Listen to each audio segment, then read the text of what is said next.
Welcome. We were just having a chat behind the scenes because that's the kind of guys we are. Welcome to another fab edition of the Generation X Retro Gaming Club. We are your venerable, that's venerable, not venereal, hosts, Clive Illenden, aka Lord Kensal, and aka Lord Rokk. Lord Rokk, Sir Rokk. Lord Sir Rokk of Lordsdom. Yes. I hope you are all well, of course, and you've had a good gaming week. We appreciate you all being here. Please hit the likes, of course. Always have to remember that. At the top of the show, hit the likes. If you're new, do us a favor, sub. It's always much appreciated. And let's have a look. Actually, I always like to say hello to Stream Element Spot. Always welcome to see. Yeah, he's a very loyal fellow. It's regular. He's always usually the first one here, but Ray pipped him to the post there. Hello, Ray. Morning, Ray. Dave Wolock. He's the boy. Yeah, Dazadini. Rokk is in his own. I'm in. Yeah, in his own chat again. Yeah. How are you all? Welcome. Now, anybody know who the guys are on the thumbnail this week? If you saw the thumbnail, I had a slightly different thumbnail this week. Anybody know who those guys are? Hands up if you know who the people in the thumbnail are. They're not just a random bunch of old folk like us. No, I will tell you, ladies and gentlemen, they are an esports team that plays Counter-Strike, known as Battletoads. They are, it's true. I'm not picking it up. Here we are. Meet the Counter-Strike esports team, where everyone is over the age of 60. Not quite. They are from, I think they're from Sweden. There we go. But yeah, so they're a genuine esports team. They're a bunch of guys who love playing games, got into Counter-Strike, and entered a tournament of a DreamHack Digital Festival in Sweden. Wow. So there we go. Do you think that'll be us in I'm not making 7 years' time then, Clive? I think we'll look younger than that, though, don't you? Yeah, obviously. We'll get asked for our ID in the a bit like tennis. We should have a seniors. You know what I mean? Like a seniors version of what? Tennis? Of esports. Or it'd be like the football. You know that there was that Barclays ad where it was a bloke setting up walking football. Oh, where the rule was. I know what you're saying. Yeah. The rule was no running. So, and it was aimed at people over 40 or something. And I thought, I was running at 40. What are you talking about 40? Anyway, so maybe they do one with a sort of slightly slower frame rate to help us, or like it's super hot. We have like we play PUBG, but it's on a sort of super hot setting where everything's slowed down. Hold on. Wait for me. I just line up my sniper shots. I've got it. No, don't stop moving. And no jumping about. Yeah. Come on, you young uns. Yeah. I was imagining with these battle games in a generation that if they join the army and they ever go into the battle, their natural instinct, if they're being shot at, will to be jump up and down because they've just grown up on playing Fortnite and these battle royale games. You can tell the young uns because they just jump up and down like this. So you can't hit me. So come Iraq War 3, the Desert Storm 3, they'll be down there going and start building stuff. That's it. Exactly. Yeah. But you know, I don't think there'll ever be a war like that again. It'll be like little robots and stuff, won't it? You know, drones. Yeah. But there's that bad film with Harrison Ford in it where they recruit young guy gamers. Young gay gamers?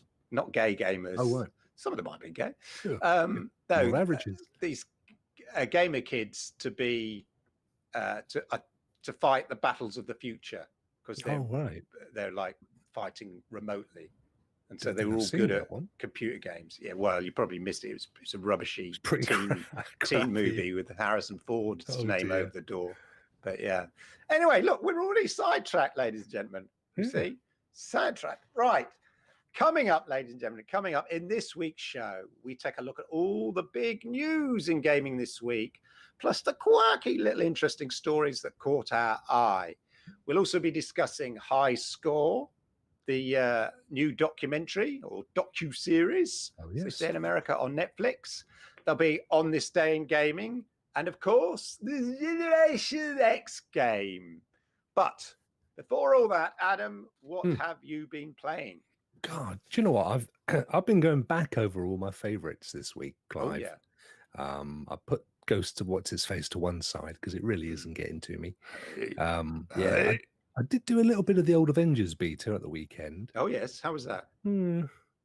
Okay. It's all right. It gets a out of... No, I mean, it looks nice. It looks amazing. Graphics are superb. The animation for the characters is fantastic. But it's just rinse and repeat. I found the same with Spider-Man from the same place. Okay. Just People love Spider-Man. I know, but it's like do the same stuff. Taking photos.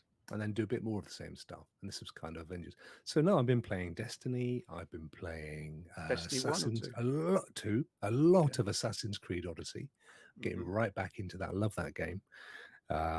What else? Oh, I tell you what I played last night was I played Football Manager 2020. There you go, Lee. I did.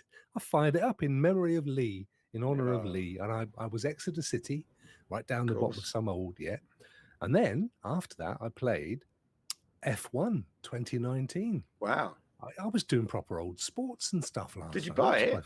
F1? No, mate. Xbox Game Pass. Is it on there? Way of the future. Yeah, both of those are on there. See, I used to be an Xbox fanatic, and I don't even know what games are on Xbox now because I'm just so Stadia focused. Although I know a couple in fairness. But I see, for me, it's like, right, I'm going to have my Game Pass for my PC, and then I'm going to have my Stadia for my Stadia. Did you play it? So you don't have an Xbox. You played it on the PC then? F1. I did. And how was that on the PC? I put it on all ultra high settings. The graphics are just, it's film quality. Yeah. Stunning. Absolutely stunning. But I tell you what I did do. I cancelled my Cyberpunk pre-order. Okay. And I got a refund on Horizon Zero Dawn. So I'm fighting back on the PC at the moment.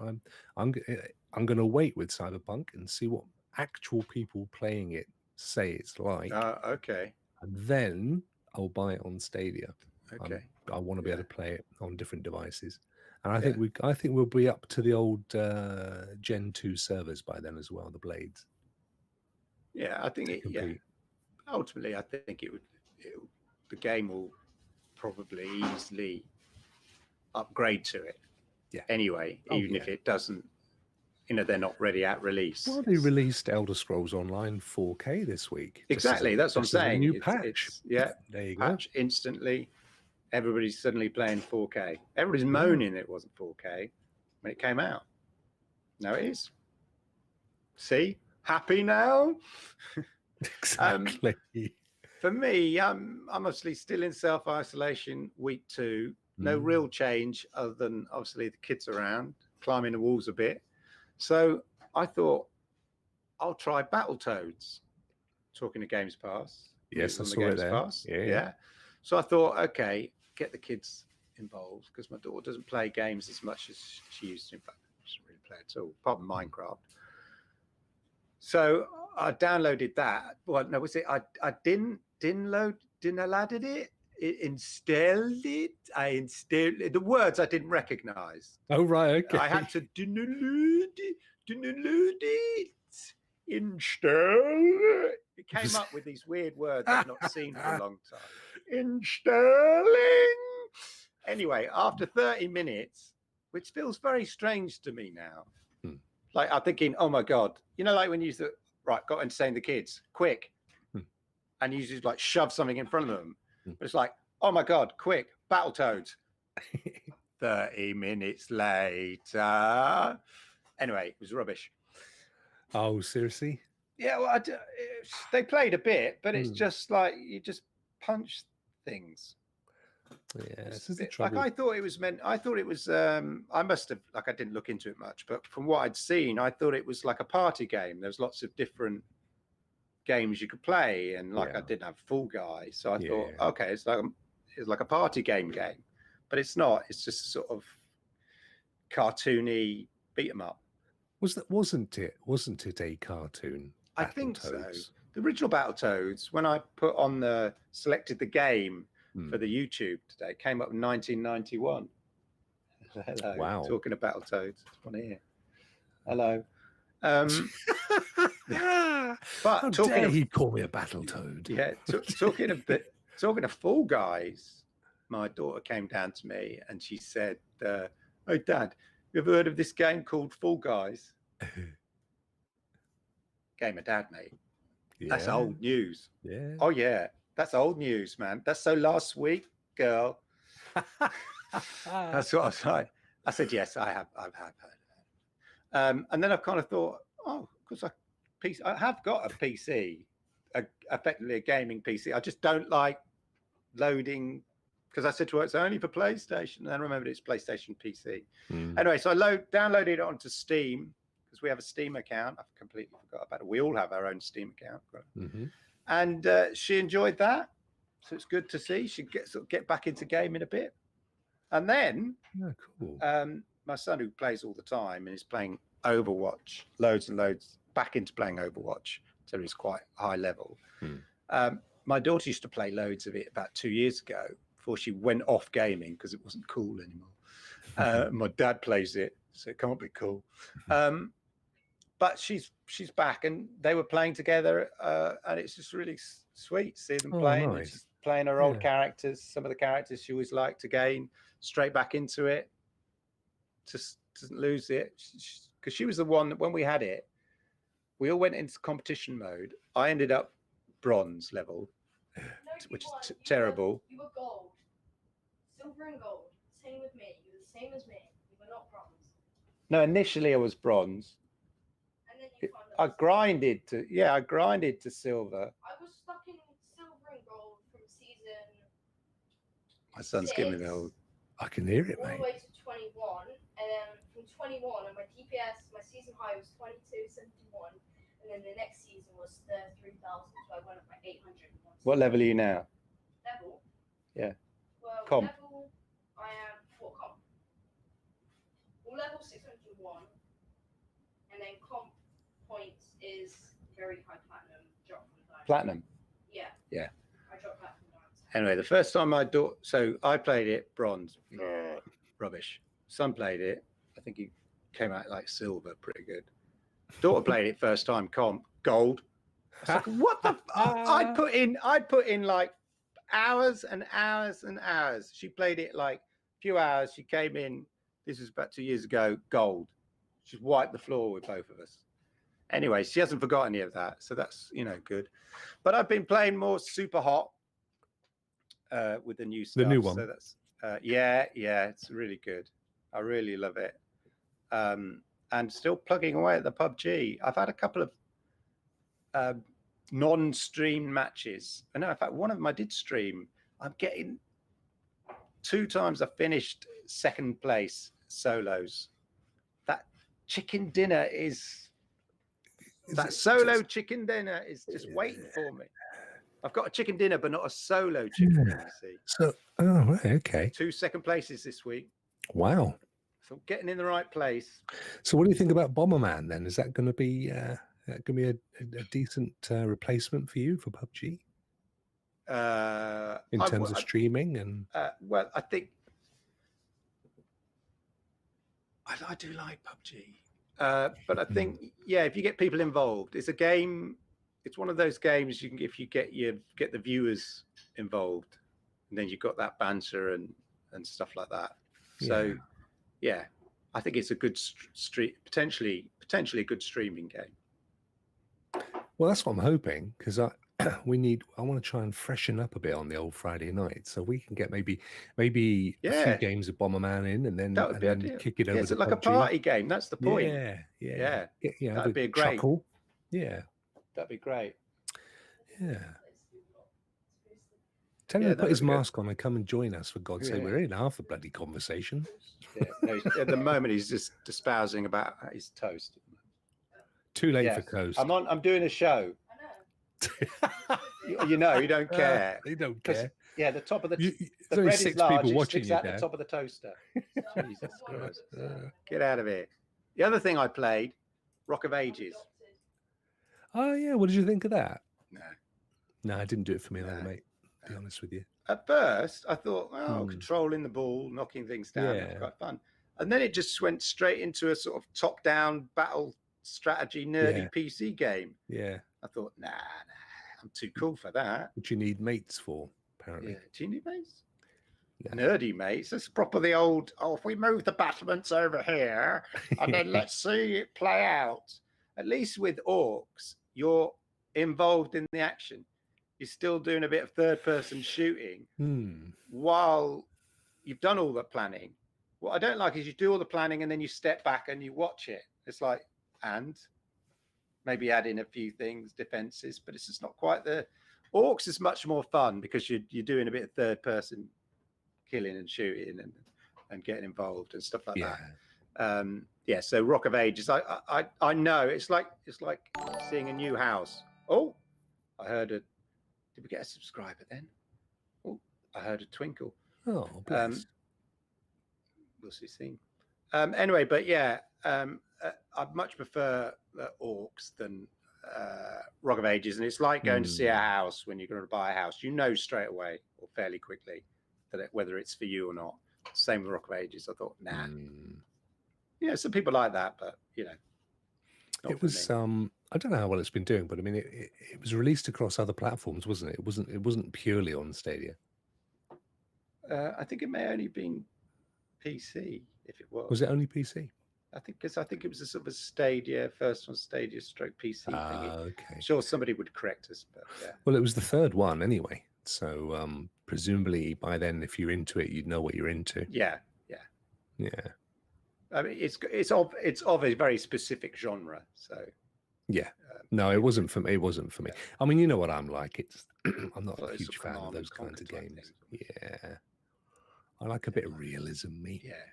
Well, I like being involved in the action, as you say. Yeah.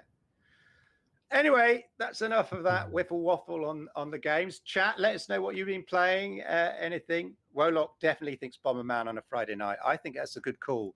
The other one is Dead by Daylight when that comes. Yeah, but it's only 4, isn't it? I think. Is it 4 or 5? Overall? See, I was looking at Outcasters, but that's only 8 people. Yeah.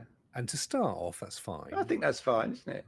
But Bomberman is 64. Jump in. I don't know how though, because I mean it's just like a little square that you run around and drop bombs, and I can't see how you get 64 people into it. Looking at it, I think you move in from smaller squares. Oh, okay.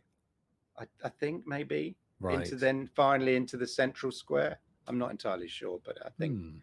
But anyway, that sounds like a good idea. Yeah. Should we get to the news, ladies and gentlemen? Yes. Why not? Yes. I can't hear you. Yeah, okay. Why not? Yes, indeed. I can hear you. I was talking to the chat.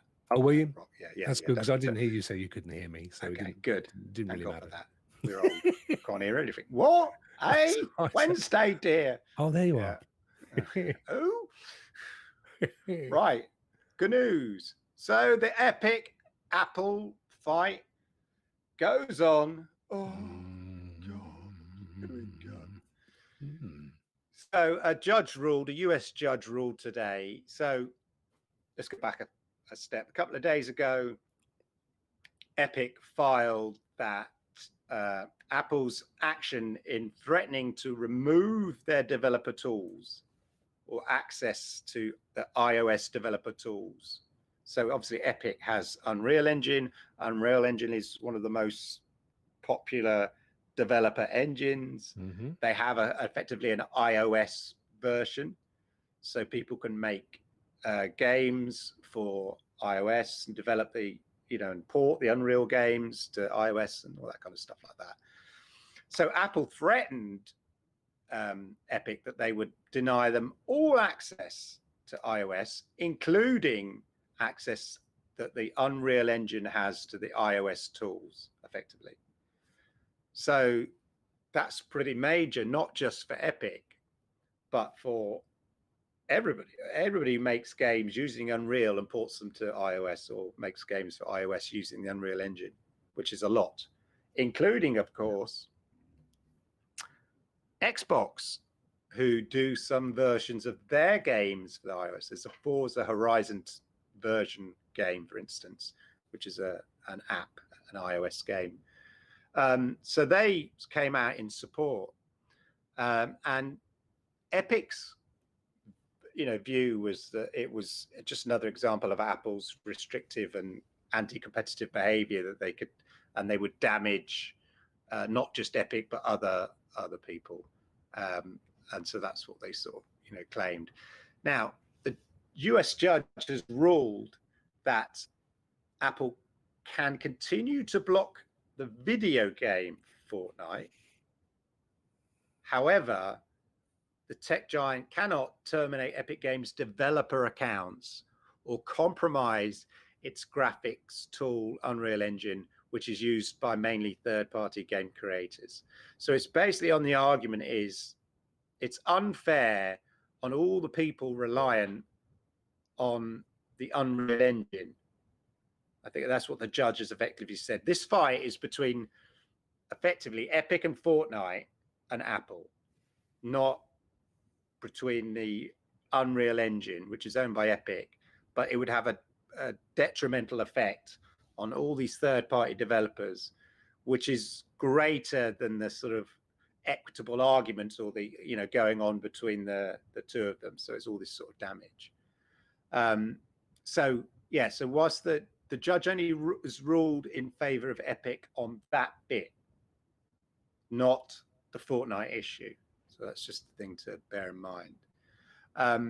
In her ruling, she says, Judge Yvonne Gonzalez Rogers wrote that Epic had not demonstrated that Apple's actions so far had caused the irreparable harm it's claimed in the legal papers. However, she also wrote that Apple had chosen to act severely by threatening to block the Unreal Engine, which is widely used by others. Epic Games and Apple are at liberty to litigate against each other, but their dispute should not create havoc to bystanders. So that's the point I was making. It's like it was unfair on everybody else who uses the Unreal Engine, because this argument is really about Fortnite and things like that. So that's where we are. I'm sure this is going to roll on and on. Say on Monday, Microsoft backed Epic in this dispute for obvious reasons. It's more about the developer engine issue. And as I say, there'll be more court rulings and more claims and counterclaims as time goes by. We know this is going to be the case. So there we go. That rolls on. Epic. Interesting news article here that's been doing the rounds, been picked up by a few people I've seen, as ever. People jump on these things. So there's a rumor going around that Xbox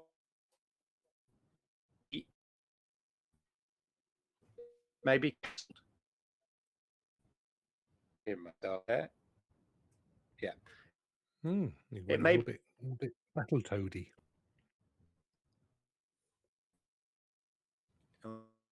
Be cancelled.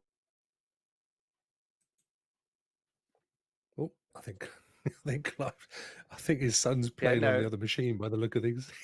He's sapping all your internet. We're back. Right. Okay. So, Halo Infinite Xbox One version may be delayed until 2022, claims rumor. I think this is on the basis that they're struggling to make it work on the Xbox One whilst delivering this sort of epic version for the Xbox One Series X. So it's all part of Phil Spencer's thing that, you know, game across lots of different platforms, you know, game backwards, game forwards, you know, so Xbox One, Xbox One S, Xbox One X, Xbox One Series X, Xbox One Series S, if that ever comes out. That's the vision. And there's this rumor that they're compromising the Xbox One Series X version, trying to make it work across all the platforms. And obviously everybody's expecting, like when they're looking at PS5, they're expecting these games which are just going to just visually blow your mind and be amazing. And the rumor is that there's this fear that trying to make this Halo Infinite work across old versions and the new generation is a struggle and involves compromises which sort of undercuts the quality of the Xbox One Series X. That's the rumors doing the round. Anyway, later today, it was tweeted out as a load of old rubbish after all of that. But I've seen this in loads of different the developers addressed this directly. And with this tweet here, he's calling it up. Come on. So this was from 343, the developer. There it comes up. This guy here, John Junisek, who is the community manager at 343 Industries. And he basically said, hey, to a response about it, somebody asking about it. Hey, Eric, we're seeing lots of fake leaks out there. So please don't believe everything you read. There are no plans to change our 2021 release or the devices and the platforms we'll be supporting. We're building Halo Infinite to be the best it can be on each device platform. So there we go. Rumors that it's not coming to Xbox One, i.e. backwards compatible, which is what Phil Spencer said all the games will be, and that's their vision, is a load of rubbish. It is meant to be it. I think there's a risk of them having to make compromises. So they're probably better off having a separate team just for the Xbox One team, like develop it almost separately, redo all the assets so they work. Because the rumors were they were struggling even to make it work on an Xbox One S. Wow. At like 900p, not even 1080p. Seriously? Yeah. Because the assets weren't loading quick enough. That was the rumor. And hence this has led that they're going to drop it, which is completely counter to everything Phil Spencer said about the Xbox strategy.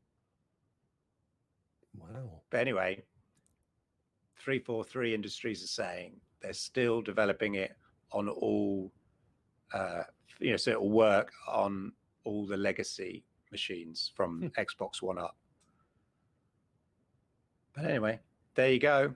It's been plagued. I know. It's not getting a lot of good sort of press at the moment, really. It's the last thing. It's the last thing Xbox wants as well to, herald in their new generation. Exactly. This is meant to be the big thing, which is what people complain about. It's like, make it Xbox One Series X. When they launched the original Xbox One, I want to say, it was the Xbox 360.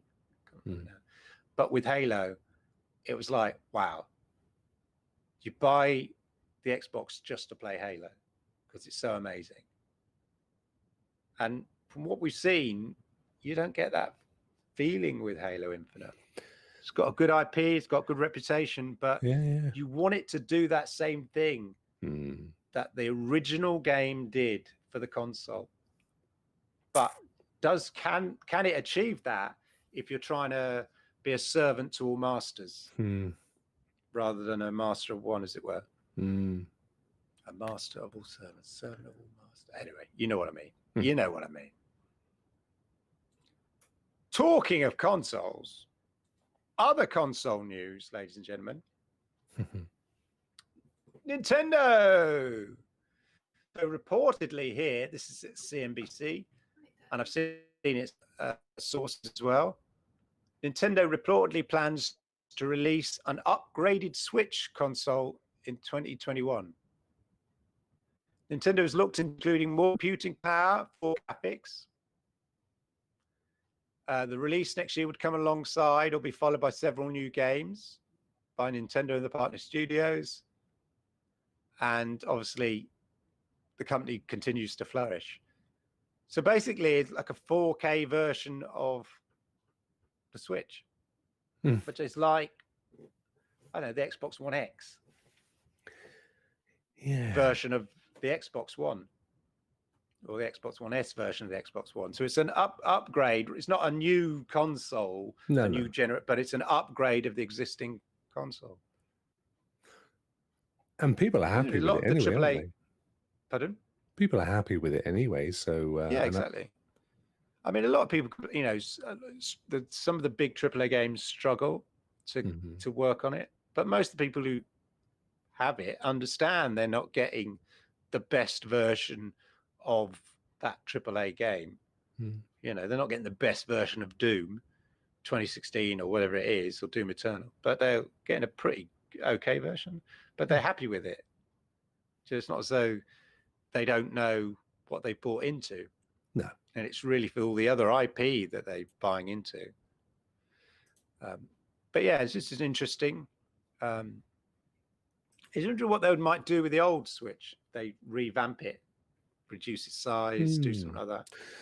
Well, there are some deals around at the moment. If you buy a bundle, I think it's £324 on Amazon if you buy the latest 2020 Switch with Mario Kart or Zelda.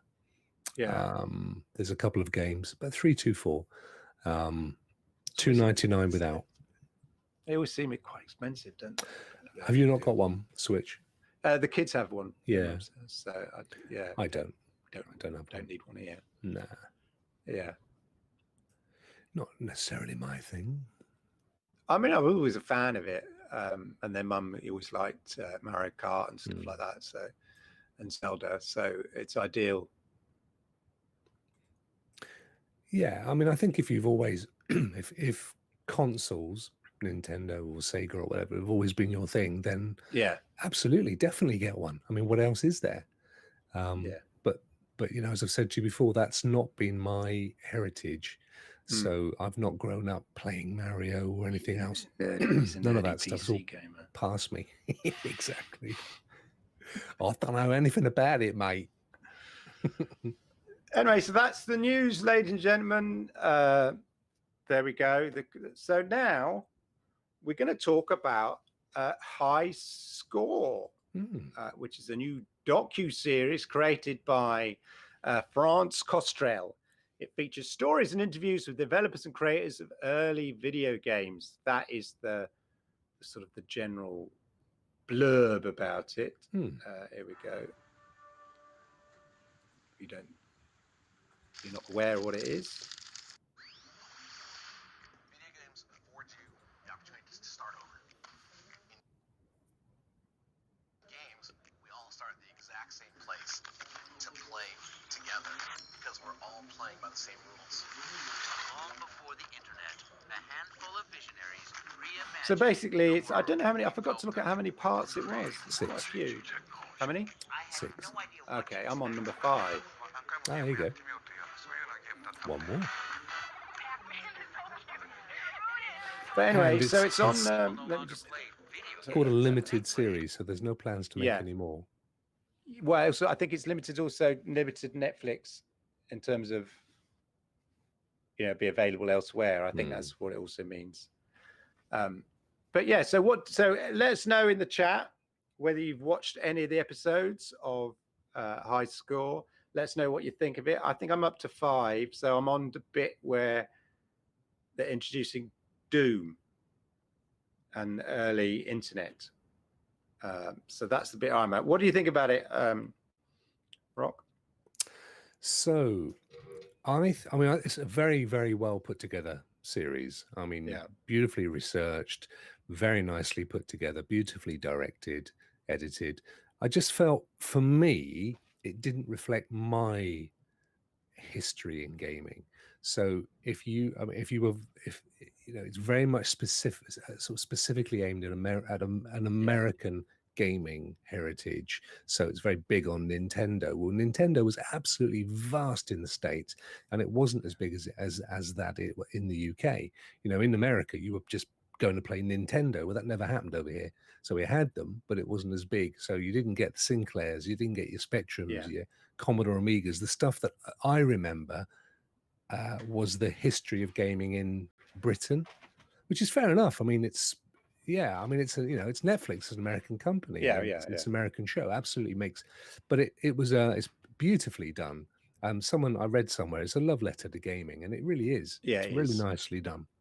But I couldn't connect with it because I didn't have shared experiences with my history of gaming, if that makes any sense. Yeah, no, I think it's what it made me realize actually is that I think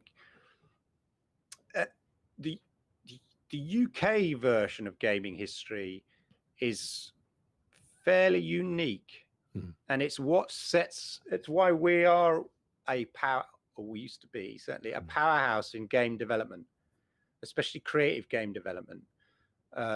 Obviously, you know, Japan and America sort of dominated back in the day game development, but the real creatives, a bit like sometimes the sort of the film and you know, usually British films going over and winning Oscars and all that kind of stuff. Yeah. There's an element of that in the gaming, and that's because of the unique development of gaming in the UK, which is thanks to ZX81, ZX Spectrum, and the VIC-20, and bedroom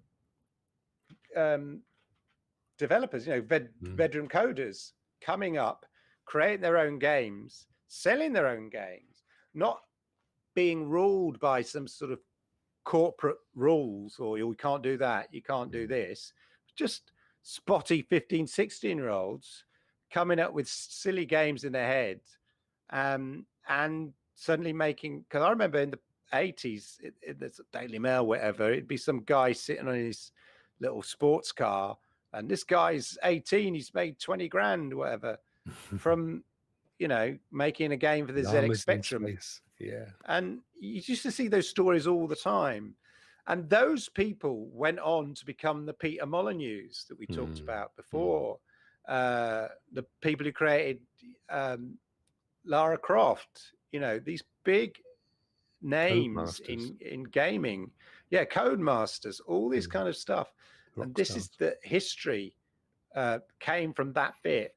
And so watching this documentary, whilst it was really interesting on those big global gaming Goliaths, you know, in Japan and in America, and the whole arcade thing, and then the console battles and all that kind of stuff. Yeah. During those 80s, the early 80s, there was this sort of unique ecosystem developing in the UK, because at the same time, the ZX81, the VIC-20, there was the BBC Micro computer, which was a sort of, you know, if you're an American, you'd look at it and think it's some sort of socialist attempt of something, because it was about making computers for all. BBC. It was called BBC Computers. They got BBC on board to make computing available to everybody, and so everybody learned to program in BASIC on the BBC computer. So it was you know, it was in so much part, those home computers was so much part of our life in the 80s, in a way that it was there in the US and other places. They just didn't have this sort of, you know, the BBC computers, the ZX81s at the time, or even the Spectrums on the same level that we did, the VIC-20s. I mean, they had the Commodore 64s and the Amigas and stuff like that. And that but initially, those sort of bedroom coders writing out code, sending it into Your Computer magazine and stuff like that. Yeah, it was just interesting. It made me think about that bit of the unique UK gaming culture. That was the thing for me. I hadn't ever really thought how different the two gaming cultures are. They've sort of converged now because ultimately, America wins. So we are where we are. But at the time, I didn't realize just how different our two gaming cultures were, and it really came through here. This show was very much about, as you've rightly said, these huge brands all grabbing and swallowing up in the proper capitalist way as much of the market as they could do so early on. Whereas over here it was little Timmy in his bedroom on his own, not caring about whether he was working with 40 other developers. He was knocking out his stuff. And we talked about the Oliver twins, and how they set up a gaming company in Leamington Spa, and now that's had loads of spin-offs, and you've got Rare came out of that, of course, and all these sort of things. And then there was other guys you talked about from Warwick. I think weren't they behind Codemasters or and then they what were they spin-off, created a cottage industry. Twins, you got your Dundee, Silicon Valley from Rockstar Games and all the stuff. A lot of those started again in the home computers.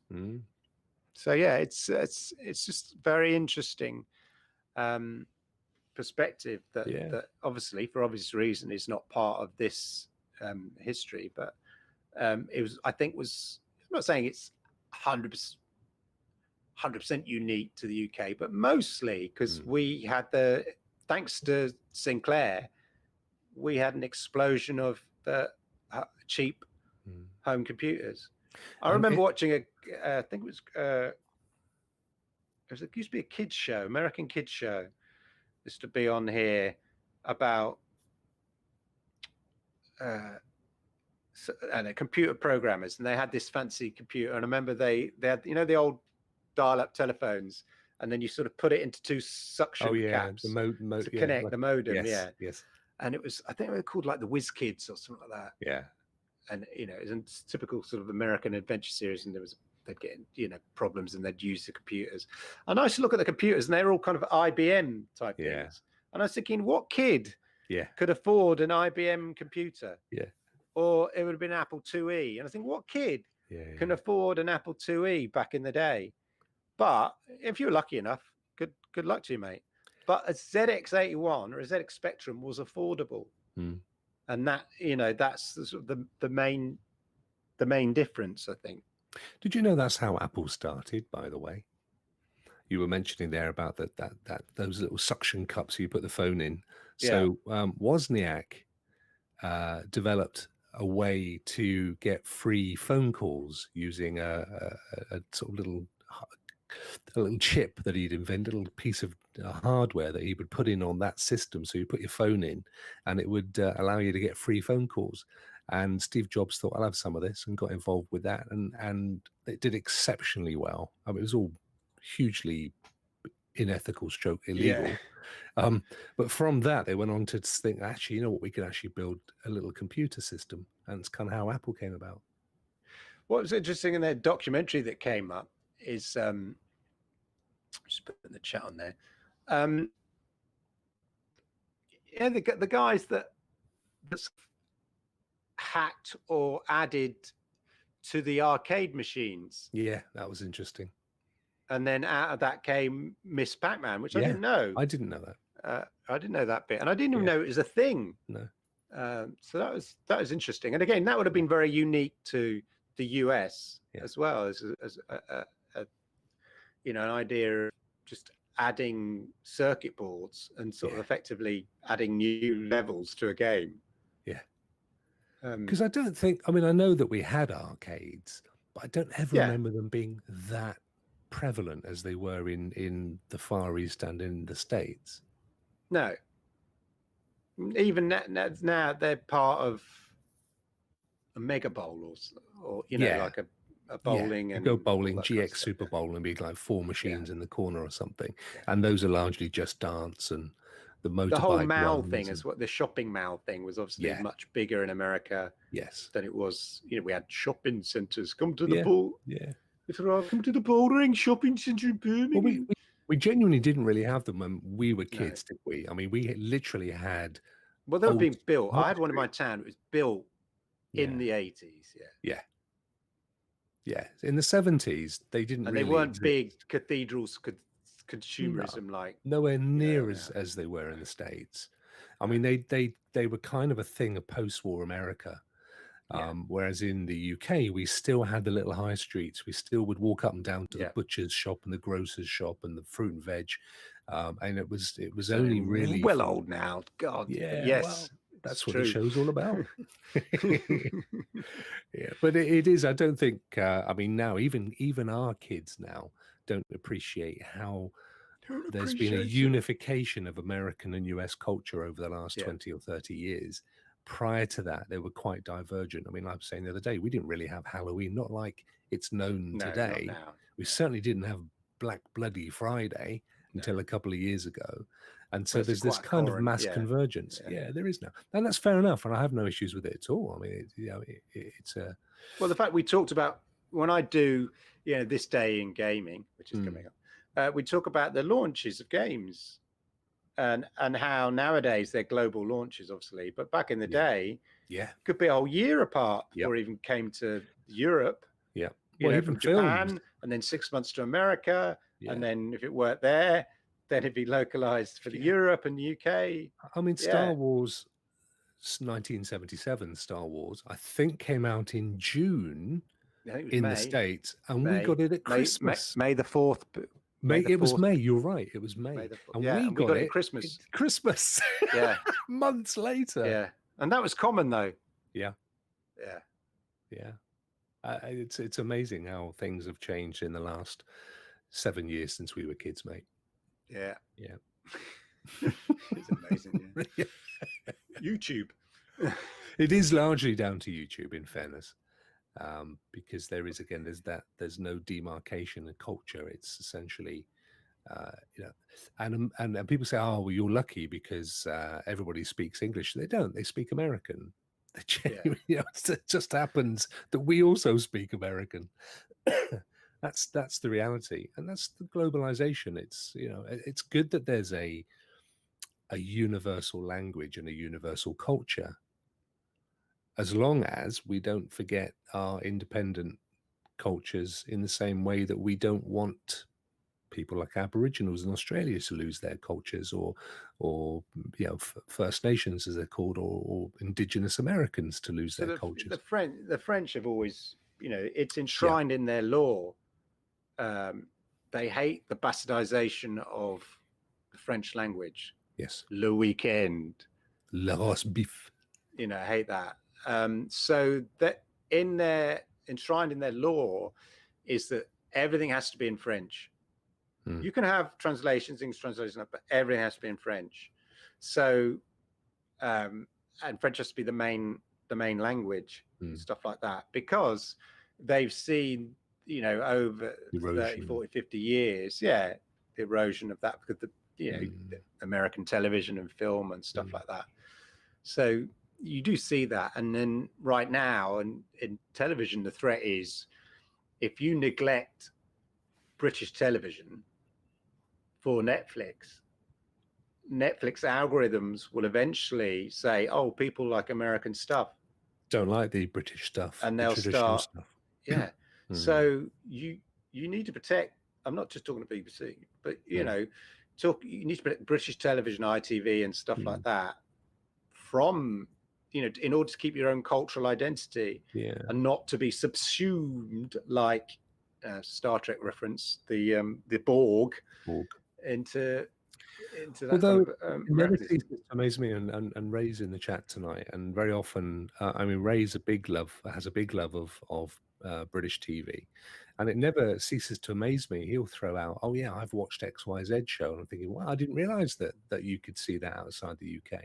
So a lot of UK TV. I know, obviously, one of, as you know, Clive, one of the places where BBC makes a lot of its money is in the ability is selling products abroad.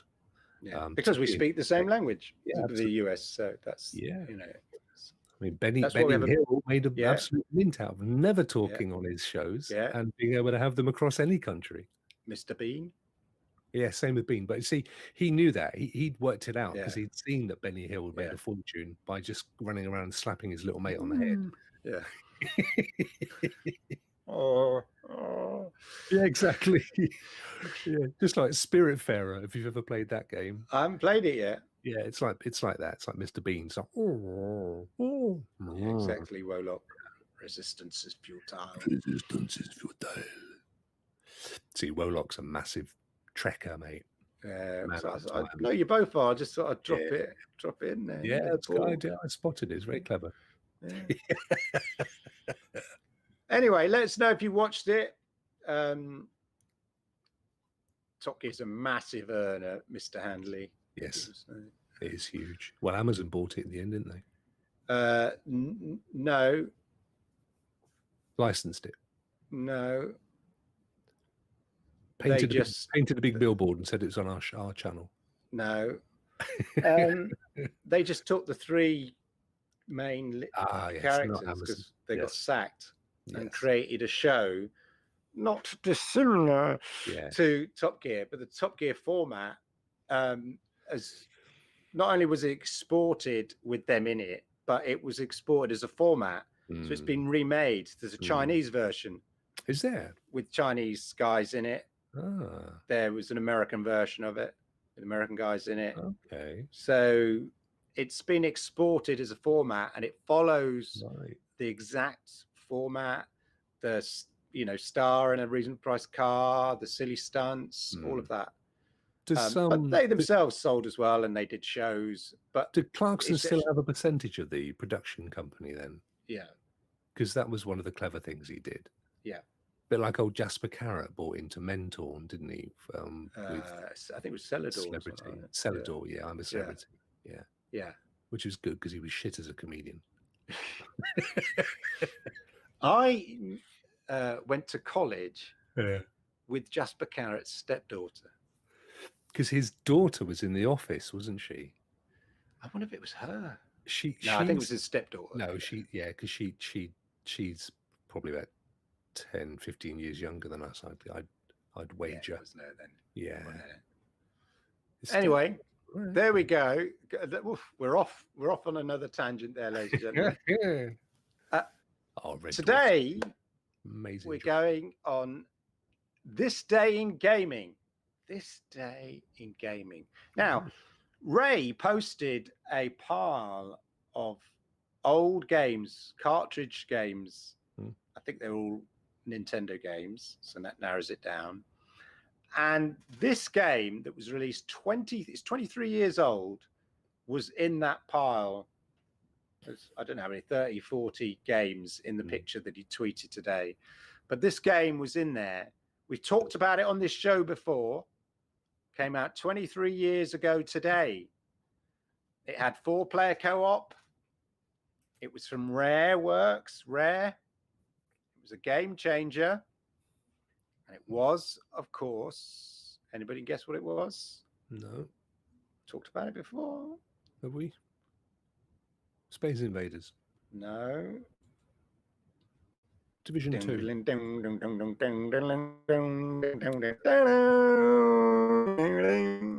GoldenEye. GoldenEye. This was released by @N64 today.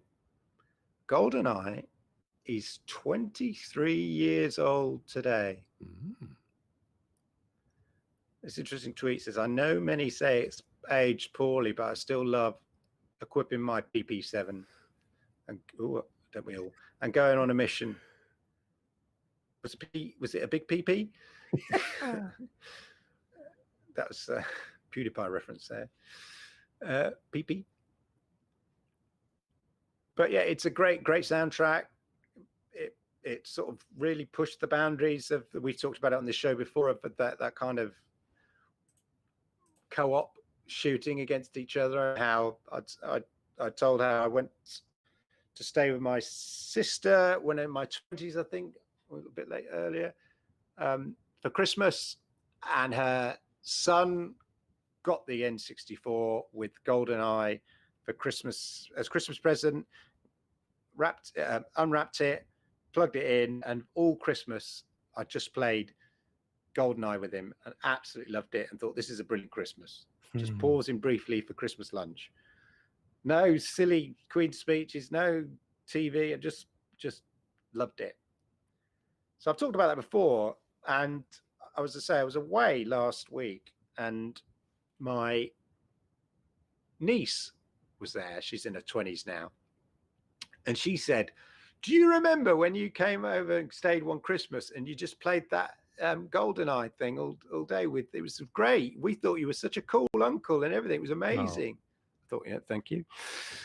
You had green hair and everything. I thought, I don't think my hair was green. Did you have any? Sort of it was blonde. Oh. No, I dyed it peroxide. Maybe it went green. I was inspired by Bruce Willis in a remake of The Jackal, and he dyed his hair bright peroxide blonde, and I went for it. Anyway, but yeah, she reminded me, I'd say only 2 weeks ago, of that sort of when I came up and played GoldenEye with them and how they loved it, and it was amazing. Just completely unprompted, she said it, and I just thought that was weird because I was speaking about that on my show. But yes, 23 years today. But guess what, Clive? Yeah, what? There's another James Bond birthday today. Is there? Yes, it's Sean Connery's 90th. Yes, 90. Yeah. God. 90 years old. 90 years old. Mr. Bond, Miss Moneypenny. That's right, 90. Unbelievable, isn't it? Yeah, amazing. He's still going. Yeah. Just about. Just about, yeah. Just about. Bless him. He also had a very good relationship with his wig maker. Yes. Same guy for years and years for obvious reasons, because he did such a good job.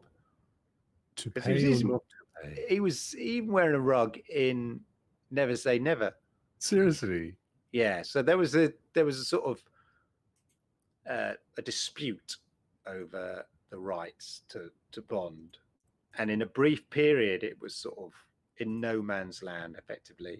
So rather than MGM, someone else quickly knocked out their own version of James Bond, got Sean Connery in it. By that time, he was quite. So this is, you'd had Sean Connery, then you had Roger Moore, and somebody quickly thought, quick, let's make a James Bond while this thing's in dispute. Right. Never Say Never Again, I think it was. Put in Sean Connery. By this time, you know, he's older than the Roger Moore version, but you know, he's got that fine rug, and I think dyed eyebrows, I seem to remember. And that featured Mr. Bean. It had Rowan Atkinson in it, I do believe. Oh, cool. Was he in it somewhere? Oh, yeah, he was. Yeah, I think so. It wasn't he like Q? Didn't he play like the Q character? I can't remember, or sort of British sort of. He turned up with concierge cars. or He's always into cars and stuff. Yeah, yeah. But there you go. Wow. Yeah, yet to play it. Never played it, but it's. I know it's got a huge cult following. Yeah. And obviously Perfect Dark came out of it. We talked about that before as well. Mm. So that was on this day. I had something else here, but this blew it away when I saw this. It was on the N64 tweet. Yeah. I thought, yeah, this is the game on this day, 23 years ago today. Amazing. Yeah, pretty good. Amazing. We were only 7. Yeah, if that. Yeah. Who'd funk it? Right. Right then, ladies. Oh, no, there's another one. Another this day. I nearly forgot. This one now.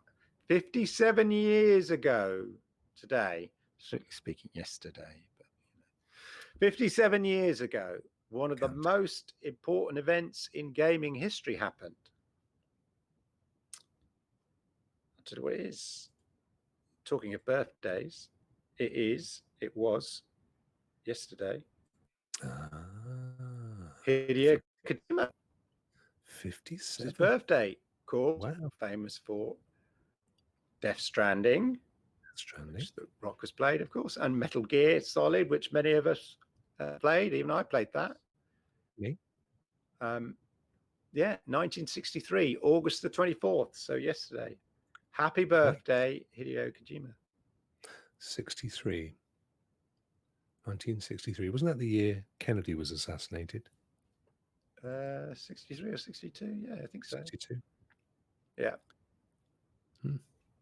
But yeah, I mean, such an influence on gaming, the Metal Gear Solid stuff. As I say, Death Stranding was so anticipated, quirky, weird, Zone of the Enders, all that kind of stuff. Really influential game developer from Japan. But yeah, happy birthday, Kojima Hideo-san. How do you say it in Japanese then? Happy birthday.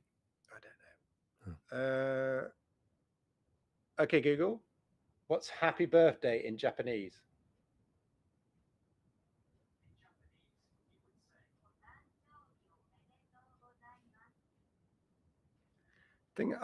My Google Assistant speaks 2 languages. One is quiet by the sound of it. It was. It couldn't hear. I had my headphones on, so I couldn't hear what she said. But okay, Google, I don't need it now. Stop. But will you shut up? You can speak to it in Japanese and it will respond because I've set 2 languages on it. Right. Okay. And of course, the Japanese assistant is that really it's that kind of quiet, soft, deferential, sort of deferential Japanese lady, Oh, wow. Yeah. That's not the reason I have it. See, I'd be going for a big butch German lass. Yeah. Well, I changed my Google Assistant from the female voice to the male voice. Right. Because some sort of stupid cultural thing in my head is I didn't want my children growing up thinking that somehow a woman's voice is symbolic of some sort of subservience. See, I'm right on. I'm woke. Yeah, you're on the money there, mate. Yeah. So everything I'm asking her and she's saying, yes, sir, no, sir, that's not. The thing is, right across the chat, everyone with an Android device is now having happy birthday said to them in Japanese. Yeah. Yeah. Let us know in chat if you all now know how to say happy birthday in Japanese. You could shout it out loud. Happy birthday to Hideo Kojima for yesterday. Yeah. Arigatou gozaimasu. Right. Blame him, folks. I didn't do it. Enough of that nonsense, ladies. It's quite funny. People they've got their partners or kids or whatever in the house, and then suddenly the Google Home's kicking off in Japanese. Happy birthday! Yeah. What? Hey? Right. You know what time it is. Uh-oh. It's hammer time. Do. Is this the thing? Right. It is. That's this. Yes. It's the Generation X game. Yes, ladies and gentlemen, it's that time of the evening where we pull out a game from our distant past that we think is the superior game of the day, as it were. And on my script here, it says Adam is going to go first. No, you go first. I'm quite happy for that, mate. All right. Okay. I'm quite happy with that. All right. Yeah. Well, I'm going to go straight into it. Yeah. Do it. Bear with. As we just call it up and we go, oh, nice. Who's been playing with my algorithms? It's makeup. It's not. It's a website. It's wiki. I'm going to have to put you on my premium I know. plan, I saw it advertised today. Yeah. I've got a family plan, so we'll do a deal. We'll do a deal. I've got a couple of spare. Oh, wait. Right. It is is, of course, Nintendo. Welcome to Mario Kart. It's Mario Kart 64. Not just Mario Kart 64. Turn that now. It's the Mario Kart generally as a game. I first into Mario Kart and Mario Kart 64. I remember. So I had a friend at the BBC who I used to work with. Was a friend at the BBC, and every Friday night we used to work in the same office, and then we'd say, "Should we go for a quick drink on a Friday night?" So this was like 6 o'clock. Anyway, 11:30 we'd leave the BBC club, slightly worse for wear, and end up going back to his place for some more drinks. Just getting a bit sorted, and maybe a little something else. Was money exchanged? Nope. A bit the old magic weed, as it were. Yes. And kick back just to chill out and relax. And he'd whip out the old N64 Mario Kart, and we'd just play this for hours and hours. And I just absolutely kind of loved it. And then, of course, I talked about my nephew and GoldenEye. He had that, and so when I stayed with my sister, I used to play it there. And then when I had an N64, I bought a secondhand N64. I got it for then, and then when I got the Wii, I got the Wii version of it, and I got my kids into it, and my kids' mum and I, we used to play it all the time. And on the Wii, it had obviously had an online version, so you could play with other people in the world. Oh, wow. And that was really addictive. But the great thing about Mario Kart is if you're playing against the computer, it sort of adjusts itself. So if you're not very good and you're losing within a certain sort of frame, you're never sort of so bad, you're so far behind that you'll never catch up. Yeah, there's always a chance you can get back into it. But equally, sometimes when you're in front, you think, I've got this. And then somebody fires a weapon at you and your car goes into a spin. Yeah. And then 3 or 4 people suddenly go whizzing past you. And you think, no! And so it's got that real fun, competitive element to it that if people are much, about the same sort of standard, anything can happen. So it makes you, it feels quite inclusive in that way. You don't have to be, an amazing player at it. What I'm saying is the gap between the people who are really, really good and people who are average is all by the game. This is not by that makes the gap quite small. People who are really good will always, be brilliant at it, but it makes that gap feel small, and you always feel you have a chance. And as you develop, you can challenge yourself and stuff. But certainly on the Wii, the ability to sort of match up with people in the world was really cool. And the tracks with what they've done as well, especially in the Wii version, I'm not sure in the Mario Kart 8, which is the Switch version, which my kids have got, they have tracks from the old versions. So they had, in the Wii version, they had tracks from the Game Boy version, and even looks like the Game Boy version, but in the sort of Wii format. I think it's worth looking. I've got here, I've got you can see that's the N64 version. I've got the, where's the thingy? Yeah, the game's still really strong. It hasn't lost its identity. It's just slightly more shiny, updated. They always update new tracks, but they always have the retro tracks. So they maintain that as well. So your favorite tracks are still there.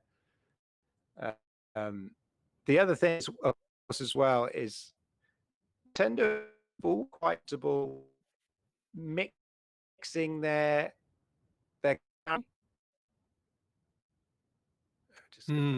like Donkey Kong's in there, isn't he? Yeah, they're all there. Princess Peach, and then you get other characters. I mean, these all tend to be from the I think what I'm more thinking is sort of the battle games, but where they mix their IP. But here you get all the characters from the Mario world. You get the Ghost, you get Boo, which is Boo. You get baby Mario in his cart. All those sort of things. But the spirit is, this video is not very good quality, but it's just really shiny on. Yeah, she's from Splatoon. So there, I'm right. Yeah, those characters from Splatoon. But yeah, it's never lost its spirit, the core DNA. The tracks, they have this old tracks. That was an old track, and they always bring them through. So that's Bowser's Castle. That's Rainbow Road, sorry, which was a nightmare. Yeah, they just update them a bit and then bring new tracks in as well. So you've always got the spirit of the old game, but with updated graphics and new tracks plus the old retro tracks. It's just a great kart racing game, and it is the kart racing game that other kart racing games attempt to emulate. When I worked at Lego, one of the most successful things we did was Lego Races, and it was the same thing. You drove around these little Lego karts, and you picked up weapons, and then you could fire the weapons in the same way. And of course, the Lego karts would fall apart and then rebuild. But it had that sort of spirit of Mario Kart. And then there's some versions on the Xbox. I forget what it's called, but like a poor man's attempt to give you a Mario Kart type kart game. But the same idea, twisty tracks, different characters, pick up various weapons, fire those weapons, and they do crazy things to the car and stuff like that.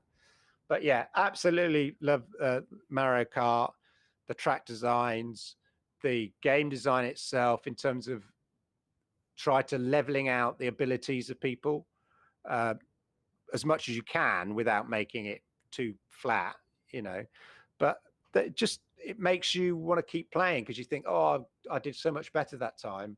Maybe next time I'll be able to win and stuff like that. But people who are really good are really good, really good. But there we are, ladies and gentlemen. Very good. That was my game for the Generation X game. Right. So just bear that in mind, ladies and gentlemen. Now we're going to go to this game, which is massive. I'm not playing. There's no point, mate. You put this. I'm not doing this. This is a massive game. This is probably one of the most popular games in the world. Would you say? Not in chat, it won't be. You put it in. I'm fucked. This is one of the most. Would you say this is one of the most popular games in the world? Yes. Although, funnily enough, I have a kind of a love-hate thing with this game. I really do. Because you know that this is like as processed as they get. This was totally designed to be addictive, and to hook you and get loads of money out of you. And the only reason I'll bring it up. There we go. Yeah, the only reason that I've made it my game this week is for two reasons, really. One is we've never done a mobile game. No. And I thought, well, maybe we should do. We should cover all forms of gameplay, really. So I brought this one in. It ain't Squarespace. I'm definitely getting you on my family membership. All right, it's coming. It's coming. Just trying to. I'm in me full swing. You're just trying to kill me. So one is we've never done a mobile game, and second is this one.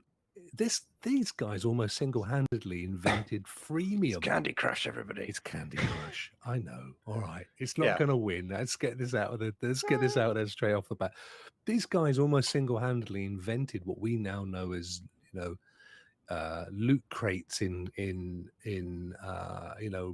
Call of Duty and stuff, where you basically, Fortnite probably wouldn't exist as a business model if it wasn't for these guys. It's a service, game as a service. They absolutely knew you give it away and you'll make a fortune out of all the crap. So you can only have 5 lives. When your lives are gone, you can beg lives off your mates, or you have to wait 30 minutes for another one. And it's such an addictive game. And it's very just Bejeweled. It is based on Bejeweled, absolutely. It is And there's exactly so based on many that. games which are basically Bejeweled. Yeah, 100%. It is, and that in itself, I remember playing Bejeweled on a cross-Atlantic Virgin plane back in the whenever, decades ago. It's one of those games. It's always been Used to play it on around. PC in the browser back in, like early days of the browser. Great game. But these guys, what they did was so basically started off. I think they started off as a Facebook-based game, certainly browser-based. So you'd fire up Facebook on a browser, pre-app, pre-mobile, and they had some games that you could play, and this was one of the major ones. And they were kicking out at about $1 million a week. They were doing exceptionally well. And then Facebook felt they wanted to expand on the whole gaming thing, so they got into bed with a number of developers, including Zynga. Zynga did Words with Friends and a number of other titles, and they've done exceptionally well in and of their own right. And King said, "We're just not cutting it. We're not making the money here that we used to. Let's take it to this new mobile platform and see what that's all about." And so it made its way across. And Candy Crush Saga crushed it. It was just Candy Crush on Facebook. So it became Candy Crush Saga. They introduced all of these metrics that we now know. There's kind of the staple of the freemium gaming model that has also permeated its way now into modern gaming as we know it. So I'm not putting this game out there to say it deserves your votes, ladies and gentlemen. I'm putting it out there because it has its place in the history of gaming. One, because it's one of the most successful games of all time, still is to this day, it still makes an absolute fortune. And secondly, because we've never done a mobile game. So there you go. But also, these games are developed in the era of mass data collection. And from that data, they know exactly, all the dodgy stuff, but they also know exactly how the game works, what they need to do, the retention, how to reward people just enough to keep them going, and all that kind of stuff. And it's that data, that analysis of the way people play, the rewards and everything. You see that in working its way into what you'd say, Destiny, mainstream Division 2, Anthem. It's in them all. It's Fortnite as well, especially just enough to keep rewarding you. So it's the dopamine hit. Exactly. It's it's the chemical release in the brain, and you crave it, and it gives you a high. A tiny hit, but it's enough, and it's constant, so you want more of it. It's bright lights, it's bright noises, it's friendly characters, it's candy. Who doesn't love candy? It's that guy's amazing voice. It's the whole thing. And the guy that owned the company, I think his name was Knutsford or something. He even said, you know what, we probably had 100 games. We built 100 games before we hit this formula. And they had a game. They sort of had various Bejeweled versions or versions of Bejeweled, and then they hit this one, and they've never looked back. Absolutely amazingly successful title. It's great. You just look at the way that the score sort of bounces there when they get the score point like that, and just constant. It's just all of this has been analyzed and worked on and developed. Yeah, no, it's 100%. It's exactly what it is. As I said, I started by saying this is a processed game. If you have an equivalent of processed food where it's refined sugar and it's refined wheat and everything is exactly honed to hit your taste buds and make you want to eat more of it, this is that game. And I don't like it for that purpose. I've played it, and and it is quite addictive. I haven't played it for many years, but it does.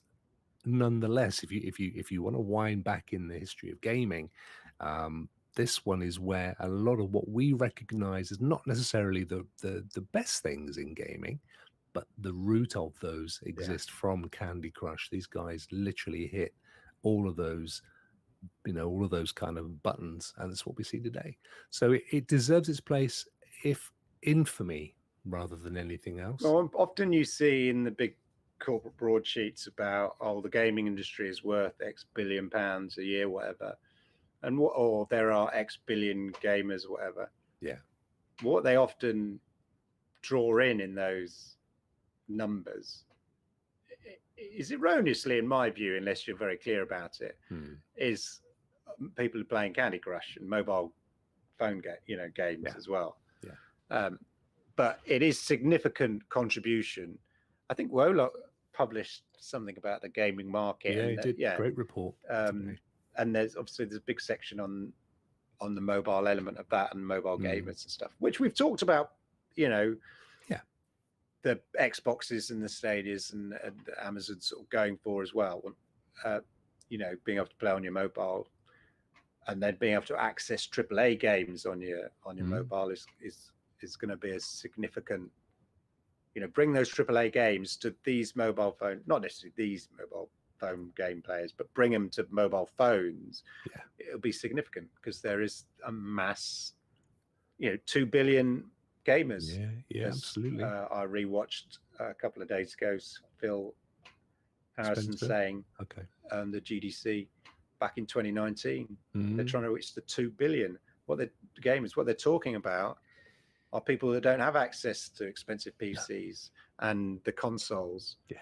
And another report I looked into this week, because I'm boring like this, was a report on PUBG Mobile in India, and just how massive it is just in it. I think there's more than 50 million players of PUBG Mobile. There are 50 million Xbox in the world, and that's considered good. Yeah. There are 50 million players of PUBG Mobile. Yeah, in India. And so people say to me about, cloud gaming or whatever, will it take off?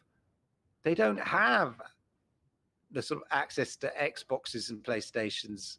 But what they do have is a reasonable sort of 4G, 5G network in India, big investments in India in that. And that is what's driven PUBG Mobile. So you imagine if they launch Stadia or xCloud and stuff, there is massive potential. It's a massive market. If 50 million people are playing one single game, because it's the closest to a AAA game that the majority of them can get, albeit a mobile version of PUBG, it's a pretty good version. But they have championships and everything, and they're really good. People who play on it. You think, how can you play PUBG on a mobile? But they're really good. It's not coincidence that so many games that have appeared on Stadia are very clearly developed and designed for mobile play. I mean, just look at Bomberman that's coming. Yeah. I mean, it's an absolute out of the box mobile game. Outcasters mobile. The funny thing is, we were all saying to ourselves a few months ago that I wonder what amazing AAA titles Stadia are going to be developing. I can just imagine these kind of huge Destiny, Division, Call of Duty, Third World MMR.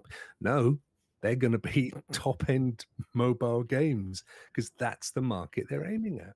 I think it'll be a mix. A mix of the both. Of course. That's the thing. But there's certainly games that you can pick up and just have a little play with for a while and put down, like you've got a few minutes to pass. Casual gamers and busy people. Gamers, exactly. Sunday mornings. Anyway, Duncan. Stop avoiding the issue. It's vote time, mate. I know it's going to be a wall of C's. Okay, chat.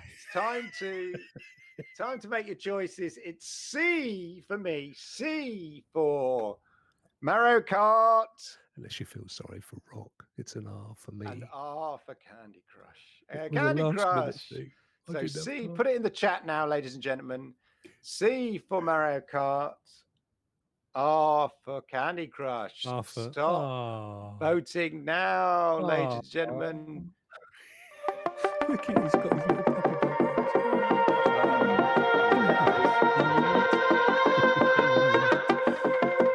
Dave Hanley's gone for coding, hasn't he? C++. Yeah. Nerd. You can't put 7 million C's in. Count the once. No, it only counts for one, Yeah. Yeah. Oh dear, chat's frozen. What a shame. No, he hasn't. It's there. It's coming up.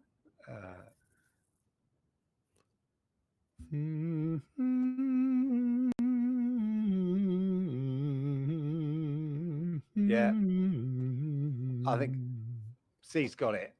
I knew C would have but it. You knew that. As I well. didn't I put it up. purposely went big. Yeah, I didn't put it up to be.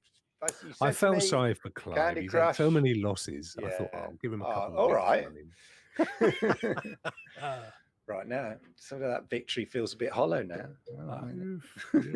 Take it as it comes. I'll take it. That's a word big. Double down. I'm not taking any risks. I'm going big. Going big and popular. Knew it. Yeah. If only I'd never played it. Have you ever played Candy Crush?